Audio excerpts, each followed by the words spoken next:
শুভ সন্ধ্যা। আজ 17 সেপ্টেম্বর বুধবার। জানিয়ে দেব গত 24 ঘন্টায় বেনাপোল বন্দর দিয়ে পার্শ্ববর্তী দেশ ভারতের সাথে আমদানি রপ্তানি বাণিজ্য এবং পাসপোর্টধারী যাতায়াত তথ্য। এছাড়া থাকছে ভ্রমণ ও বাণিজ্য খাতে রাজস্ব আয় এবং দেশীয় বৈদেশিক মুদ্রা বিনিময় তথ্য। সাথে থাকুন। প্রথমে বাণিজ্য তথ্য। গতকাল বেনাপোল স্থলবন্দর দিয়ে ভারত থেকে 242 ট্রাক বিভিন্ন ধরনের পণ্য আমদানি হয়েছে। এ সমস্ত আমদানি পণ্যের মধ্যে ছিল শিল্প কারখানার কাঁচামাল, তৈরি পোশাক, গার্মেন্টস, শিশুখাদ্য, কসমেটিক্স, মাছ সহ বিভিন্ন ধরনের পণ্য। বাংলাদেশি পণ্য ভারতে রপ্তানি হয়েছে মাত্র 101 ট্রাক।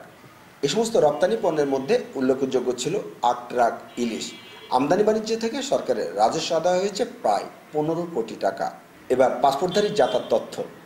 গতকাল বেনাপোল স্থলবন্দর দিয়ে ভারত এবং বাংলাদেশের মধ্যে মোট 1550 জন দেশ বিদেশি পাসপোর্টধারী যাতায়াত করেছে।